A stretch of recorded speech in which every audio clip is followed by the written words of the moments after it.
अरे सेवकों, तुम लोग जाओ और देखो उस टुन्नी के पास ये जादुई पत्थर कहाँ से आता है। तोलापुर नामक गांव के जंगल में मछुआरों का समाज रहता था।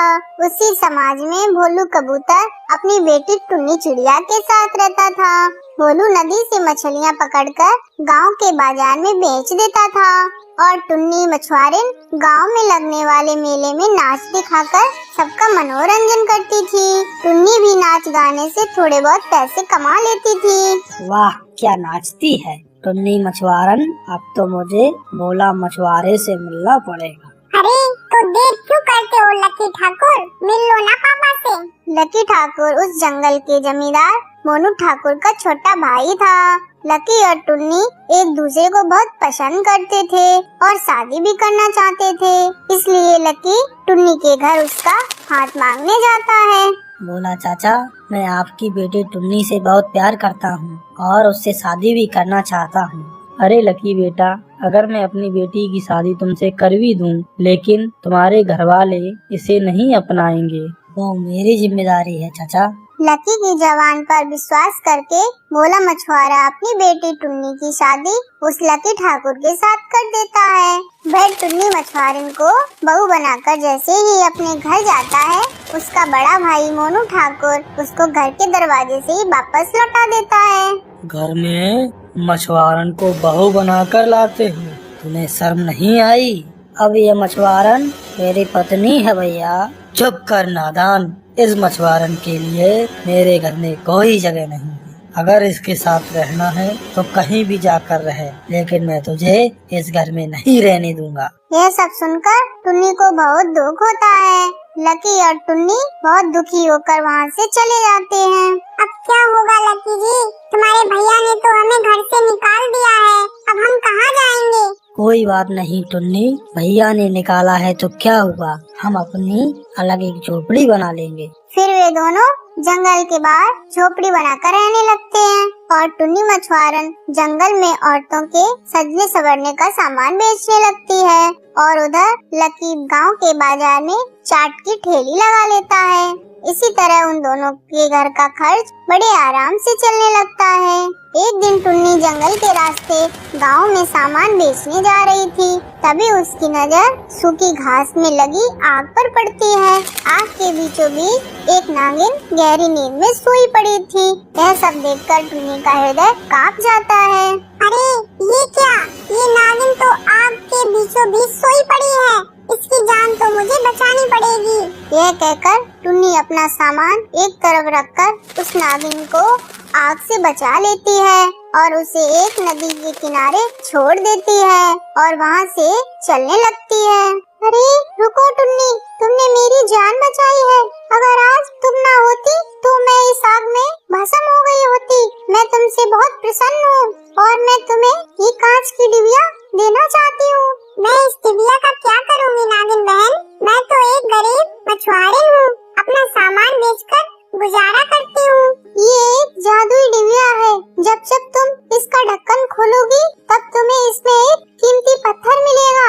इस पत्थर को जोरी को बेचकर तुम अपना बिगड़ा काम बना लेना और जब तुम्हें मेरी जरूरत हो तो इसी नदी पर मुझे पुकारना, मैं आ जाऊंगी। इतना कहकर नागिन वहाँ से चली जाती है और टुन्नी अपने घर आ जाती है। एक दिन लकी को बहुत सारी बीमारियाँ लग जाती हैं और वह बीमार हो जाता है। टुन्नी बहुत परेशान हो जाती है। उसे उस डिबिया की याद आती है। वह जैसे ही उस डिबिया का ढक्कन खोलती है, उसे एक चमकता पत्थर दिखाई देता है और वह उस पत्थर को जौहरी के पास ले जाती है।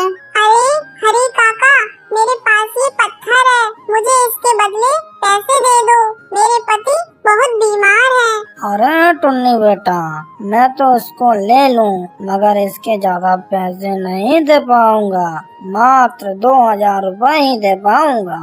टुन्नी हरी से पैसे लेकर अस्पताल जाकर अपने पति को दिखाती है, लेकिन बीमारी इतनी बड़ी थी कि वो पैसे भी खर्च हो गए। ऐसे ही टुन्नी उस डिबिया को खोलती है और जादुई पत्थर को जौहरी के पास बेचकर पैसों को बीमारी में लगा देती है। एक दिन हरी ने कुछ अपने सेवकों को टुन्नी के घर भेजा। अरे सेवकों, तुम लोग जाओ और देखो उस टुन्नी के पास ये जादुई पत्थर कहाँ से आता है और कितने पत्थर हैं इसके पास, इसका जायजा लेकर आओ। उसके सेवकों ने आकर बताया कि टुन्नी के पास एक डिबिया है। उस डिबिया से जादुई पत्थर निकलता है। हरी जौहरी की नीयत इतनी खराब थी कि उसने अपने सेवकों को भेजकर वह डिबिया चुरा ली। उस डिबिया के चुराते ही वह सब अंधे हो गए और जोर जोर से रोने लगे। हमें कुछ दिखाई क्यों नहीं दे रहा? ये क्या हो गया? इस डिबिया के लेते ही हमें कुछ दिखाई नहीं दे रहा। बचाओ हरी जौहरी साहब, बचाओ। तब वह सब टुन्नी के पास गए और जब टुन्नी ने हरी जौहरी के पास डिबिया देखी, ये डिबिया तुम्हारे पास कहाँ से आई हरी काका? अरे टुन्नी बेटा, मेरी नीयत बिगड़ गई थी। मैंने सोचा तुम्हारे पास इतने पत्थर कहाँ से आते हैं, इसलिए मैंने अपने सेवकों को भेजकर उसे चुरा लिया था। इसलिए हम सब जादुई डिबिया के कारण अंधे हो गए। हमारी सहायता करो टुन्नी बेटा। टुन्नी उन सबको उसी नदी के किनारे ले गई जहाँ उसने उस नागिन को छोड़ा था। उसकी आवाज लगाते ही नागिन वहाँ प्रकट हो गई और उसने उन सबकी आंखें ठीक कर दी। नागिन की शक्ति से लकी भी अब बिल्कुल ठीक हो गया था। लकी और टुन्नी भी उस जादुई डिबिया से बहुत पैसे वाले हो गए। तब टुन्नी ने वह डिबिया उस नागिन को लौटा दी और वह खुशी खुशी रहने लगी। चलो बहनों, भोजन लेने चलते हैं। हाँ हाँ चलो, चलते हैं। जल्दी लौट के भी तो आना है, बच्चे अकेले हैं।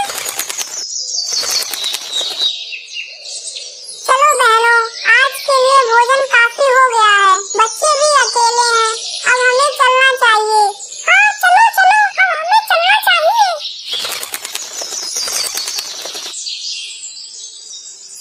अरे बहन, आप कौन हो और कहाँ से आई हो?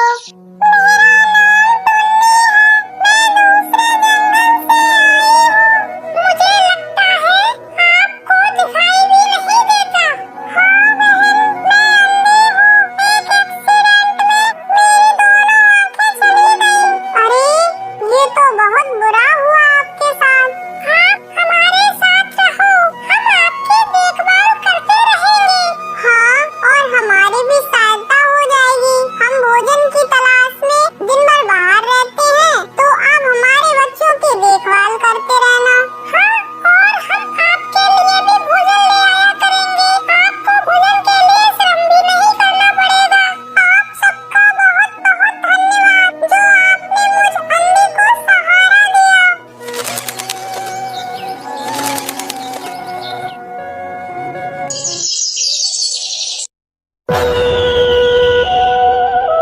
अरे इस पेड़ पर बहुत बच्चे और अंडे हैं। मेरे लिए तो बहुत दिन का भोजन हो जाएगा। बचाओ बचाओ, ये हमें खा रहा है। बचाओ, कौन है?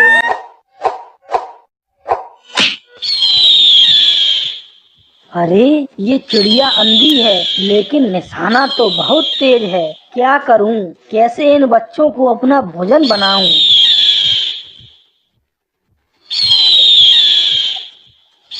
प्रणाम माता जी, मैं बाज हूँ, यहीं नदी किनारे रहता हूँ। पक्षियों से मैंने आपकी बहुत प्रशंसा सुनी है, इसलिए दर्शन हेतु चला आया। कृपया मेरा प्रणाम स्वीकार करें।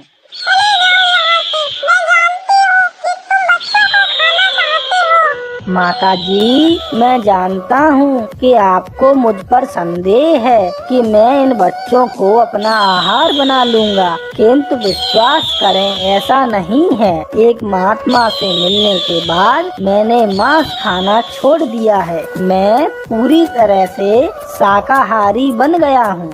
आपकी प्रशंसा सुनकर आपकी शरण में कुछ समय बिताना चाहता हूँ। कृपया मुझे अपनी शरण में ले लें।